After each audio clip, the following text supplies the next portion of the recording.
Los apellidos. Estos pueden en numerosas ocasiones decir mucho de nosotros, desde establecer el parentesco hasta el origen de nuestros ancestros. Pero, ¿alguna vez nos hemos preguntado cuál es el apellido más común en México y por qué usamos dos apellidos opuestos a uno solo que se emplean en otros países? Hoy deseo hablarles un poco de ello. Es por eso que Yolo Camotes tiene el placer de traerles el día de hoy el origen del uso de los dos apellidos en México e Hispanoamérica. La marca de tus zapatos. De acuerdo con el Instituto Nacional de Estadísticas y Geografía, hasta el año 2022, el apellido más común en México es Hernández, seguido de García, Martínez, López y González. Y aunque el tener dos apellidos es una práctica habitual en los países de habla hispana, cuando viajamos a otros países fuera de la esfera hispanoparlante o conocido extranjeros de países distintos al mismo, nos damos cuenta que ellos, a diferencia de nosotros, solo tienen un apellido. Y aunque para ellos parece extraño que tengamos dos nombres y dos apellidos, a nosotros nos extraña que tengan uno solo. Esto se debe a que México en el pasado, como virreinato de la Nueva España y perteneciente al Imperio Español, siguió los usos y costumbres de la península ibérica, donde se empleaban los dos apellidos, el paterno y el materno, en la formación del nombre de una persona.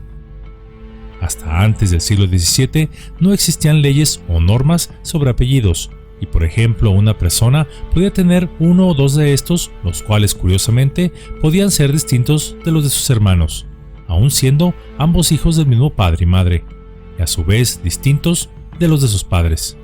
El escoger un apellido era prácticamente una elección particular.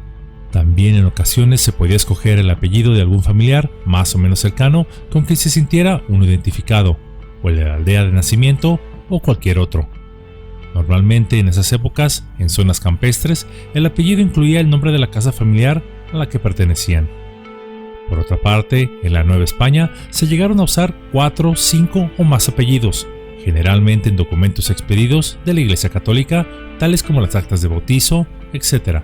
Pero eso sí, solo se usaba un apellido en las actas de matrimonio.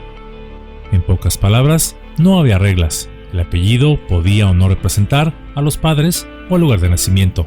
Esta era una elección voluntaria. No obstante, a pesar de no haber reglas, por costumbre se usaba el apellido de la casa materna, pero fue a partir del año 1600 cuando esto comenzó a cambiar y se adoptó, en lugar del apellido materno, el paterno seguido del materno. Los primeros en hacerlo así fueron los nobles españoles, ello con el fin de poder rastrear linajes reales, así como no renunciar a los privilegios que los apellidos de sus ancestros les pudieran dar. El apellido de la casa familiar, es decir, de los nobles, solo lo podía heredar uno de los hijos, el heredero único, por lo general el primogénito. Los demás se tenían que buscar sus propios apellidos o vivir con lo que sus padres libremente les escogieran. Pero lo que sería una manera sencilla y efectiva de distinguirse entre nobles, pronto comenzó a extenderse a los demás estratos sociales a partir del siglo XVIII, siendo tan útil y práctico que incluso las mismas autoridades recomendaban usar dos apellidos con el objeto de mejor identificar a las personas en los censos, documentos públicos, etc., y así evitar las confusiones de personas que portaban el mismo nombre y el mismo apellido. No obstante, estas eran solo recomendaciones y no había una ley o norma específica para ello. Pero antes que España lo hiciera, México sería pionero. En el año de 1857, el presidente Benito Juárez promulgó la Ley del Registro Civil, la cual antecedió a cualquier otra ley similar de registros civiles de otros países de Hispanoamérica, incluido España, y donde se establecía que en el acta de nacimiento debería de inscribirse el primer apellido de cada uno de los padres, y en caso de que solo uno de los padres registrase al bebé, entonces tendría ambos apellidos del padre que acudió al registro civil.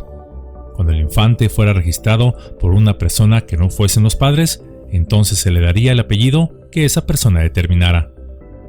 Mientras tanto, y aunque hubo varios intentos por promulgar una normativa para los dos apellidos en España, estas no tuvieron éxito y se tomaron tan solo como sugerencias, y no como normas de ley. Los intentos de hacer un ordenamiento legal a los apellidos fallaron en 1796, 1822, 1833, 1839, 1840 y 1841.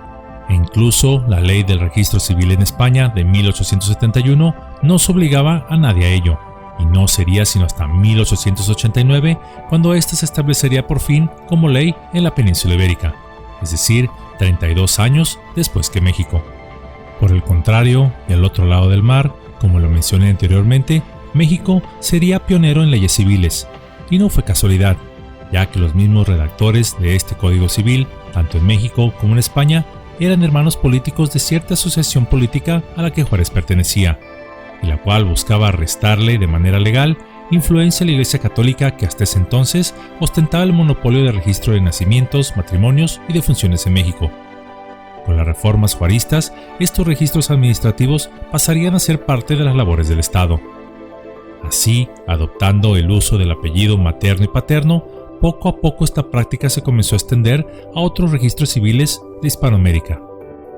Desde entonces, este sistema imperó de manera oficial en nuestro país, y aunque siempre fue legal desde 1857, predominando el apellido paterno, en el año 2012 la Cámara de Diputados del Congreso de la Unión aprobó que los padres pudieran elegir la posición del apellido de sus hijos, ya sea que fuese primero el apellido del padre y el de la madre, o viceversa.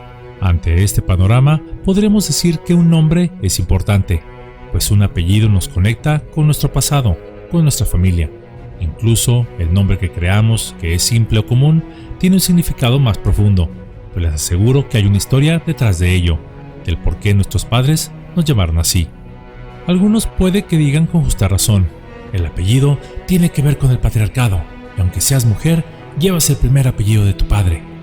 Y puede que sea verdad, pero reflexionando un poco más sobre ello, y aunque nuestro apellido venga de nuestro padre, de nuestra madre o de un grillo en el planeta Marte, finalmente es tan solo un nombre, el cual tan solo nos facilita ser identificados, porque un apellido famoso quizá podrá abrirnos las puertas más fácilmente, pero jamás determinará lo que hagamos en el interior del lugar al cual nos dio ingreso.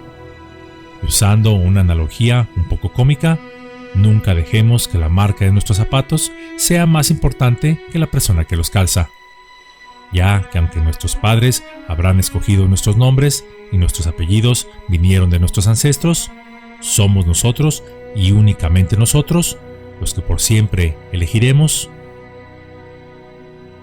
nuestro destino.